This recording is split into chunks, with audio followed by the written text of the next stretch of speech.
prendre en fait le temps de vous retrouver avec votre propre personne, à apprécier davantage votre propre compagnie. C'est ça aussi qui va vous permettre de gagner en clarté, parce qu'en fait quand on est entouré en permanence, qu'on est en synergie avec les autres et qu'on est tout le temps en fait dans une forme de d'ébullition sociale, et ben en fait on n'arrive pas forcément à faire ce retour à soi, et pour le coup c'est précisément ce que nous invite à faire ce mois de juin. Par ailleurs, il faut savoir que la vibration 7 en numérologie, donc c'est une vibration, comme je vous le disais, qui permet ce côté justement réflexion, et en fait c'est pas là par hasard, parce que le 7 c'est un nombre qui est extrêmement cérébral, dans le sens où on est sur une vibration en numérologie qui est beaucoup plus connectée à l'être que à l'avoir. Donc typiquement, pendant ce mois de juin, il faut aussi éviter tout ce qui va être en lien ou tout ce qui va être uniquement focus sur l'aspect matériel ou financier des choses. Clairement, c'est pas du tout la bonne dynamique à avoir, le bon état d'esprit, mais plutôt chercher justement à se connecter sur tout ce qui va être cérébral en lien avec l'être. Donc par exemple, si vous aviez envie de commencer une formation, si vous aviez envie de lire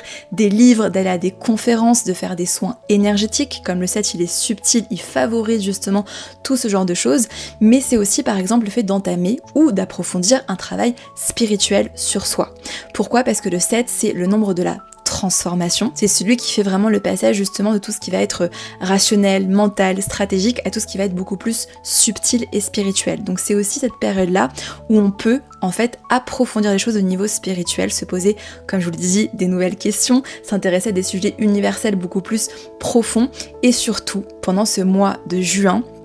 la chose vraiment à faire, c'est en fait se remettre soi en question. Comme je vous l'ai dit, il y a des questions à se poser, donc par rapport au monde extérieur, ce qui nous entoure et ce qu'on fait au quotidien, mais c'est aussi en fait se poser des questions profondes sur soi et se re-questionner, se remettre soi en tant que personne en question par rapport à plein de sphères différentes, au lieu justement de chercher à trouver par exemple des fautifs ou des responsables à l'extérieur. Et ça pour le coup j'insiste vraiment dessus, parce que le 7 c'est une vibration qui est assez mystique. En général il y a des choses qui peuvent se passer pendant un mois en 7,